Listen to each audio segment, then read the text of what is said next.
사나이는 말 없이 떠나간다. 빅리에서의 추가 무대가 끝난 직후 스튜디오는 말 그대로 멈춰섰고 저는 그 순간에 보며 확신했습니다. 이건 단순한 경연방송의 한 장면이 아니라 한국 오디션 프로그램이 스스로 만들어온 규칙과 관성에 균열이 생긴 순간이라고 말이죠. 저는 오늘 이 이야기를 단순히 빅리에서가 잘했다는 차원에서 다루고 싶지 않습니다. 오히려 왜 이 무대가 점수로 재단될 수 없었는지, 왜 제작진조차 편집 방향을 급히 수정해야 했는지, 그리고 이 모든 상황이 우리에게 무엇을 묻고 있는지를 차분하게 짚어보려 합니다. 이야기는 7회 방송 직후로 거슬러 올라갑니다. 당시 현장 분위기를 저는 경연장이 아니라 초상집에 가까웠다고 표현하고 싶습니다. 강력한 우승 후보, 프로그램의 서사를 사실상 이끌어오던 빅예소의 점수가 공개되자 방청석에서는 야유가 타졌고 심사위원들조차 서로 눈치를 보며 말을 아끼는 모습이 포착됐습니다.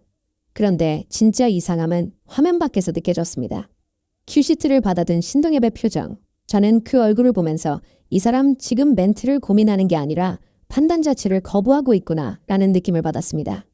평소 어떤 돌발 상황에서도 유연하게 정리하던 베테랑 MC가 말을 잃었다는 건 그 결과가 단순히 낮은 점수 이상의 의미를 갖고 있었다는 방증입니다. 여기서 저는 한 가지 질문을 던지고 싶습니다. 왜 하필 빅리에서였을까? 제 생각에 이 지점이 이번 사태의 핵심입니다. 빅리에서는 이번 시즌에서 가장 안정적인 화제성과 실력을 동시에 확보한 참가자였습니다.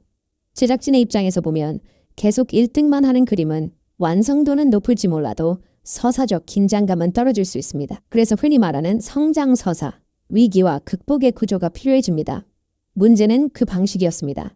저는 여기서 방송이 선을 넘었다고 느꼈습니다. 아직 10대 중반의 참가자를 감정적으로 극한까지 몰아붙이는 연출, 그 결과 무대 뒤 대기실에서 터져나온 오열은 드라마가 아니라 현실이었기 때문입니다. 신동엽이 불편해했던 지점도 바로 여기였다고 봅니다.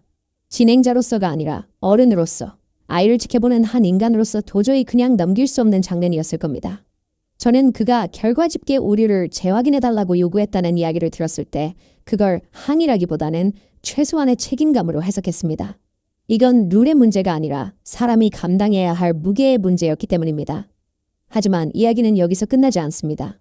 오히려 진짜 전환점은 8회 예고편에서 시작됩니다. 저는 그 장면을 보며 이 판을 뒤집을 인물이 등장했다고 느꼈습니다. 바로 이미자 심사위원입니다. 그녀의 등장은 단순한 특별 출연이 아니었습니다. 방송 문법을 아는 사람, 그리고 그 문법에 굴복하지 않아도 되는 위치에 있는 인물의 등장입니다. 예고편 속 그녀의 시선은 기존 심사위원들과 확연히 달랐습니다. 점수를 계산하는 눈이 아니라 무대를 바라보는 눈이었습니다. 전해지는 이야기들에 따르면 이미자 심사위원은 현장에 도착하자마자 빅예서의 이전 점수표를 보고 강하게 문제를 제기했다고 합니다. 그리고 7회까지의 점수를 인정하지 않겠다. 오늘 무대의 실력만으로 내 이름을 걸고 다시 평가하겠다는 발언을 했다고 하죠. 이 발언의 의미를 저는 굉장히 크게 봅니다. 이는 단순한 호의나 편들기가 아니라 기존 시스템 자체에 대한 부정이기 때문입니다. 점수는 절대적이지 않으며 무대는 숫자로 환원될 수 없다는 선언이었습니다.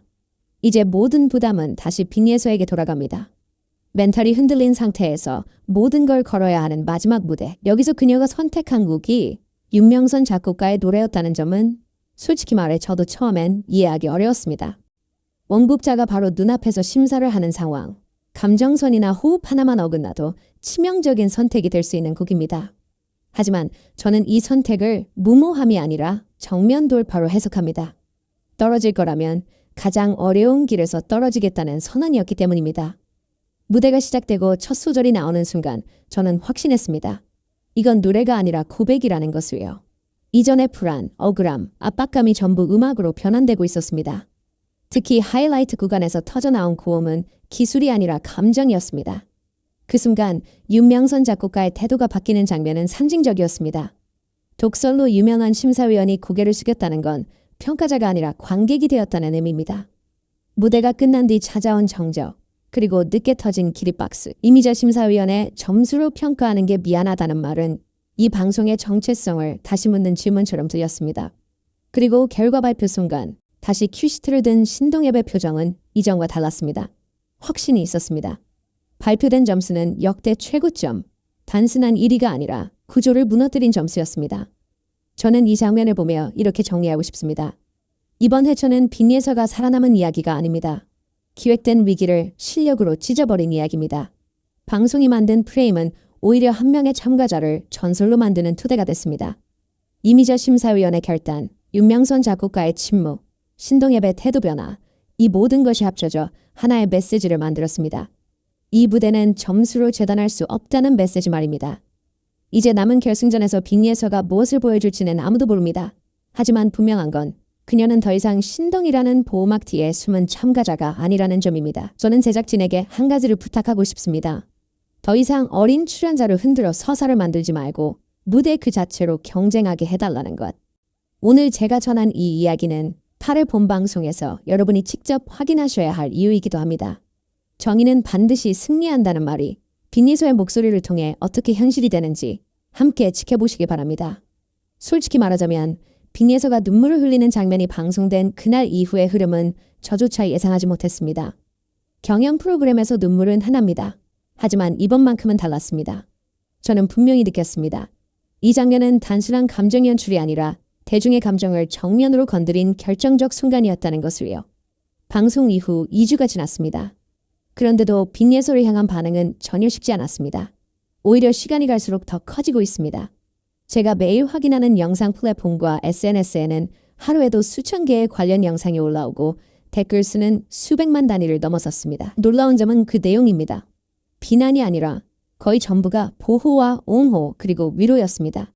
제가 가장 인상 깊게 본 것은 이 부분입니다. 시청자들은 빈예서의 작은 실수조차 문제 삼지 않았습니다. 오히려 그 나이에 저 정도면 이미 비정상적으로 잘하고 있다. 완벽하게 요구하는 게 더 잔인하다는 목소리가 압도적이었습니다. 저는 여기서 분명히 느꼈습니다. 대중은 더 이상 점수와 순위만으로 이 무대를 바라보지 않는다는 것을요. 특히 2주 동안 쏟아진 콘텐츠의 방향이 그렇습니다.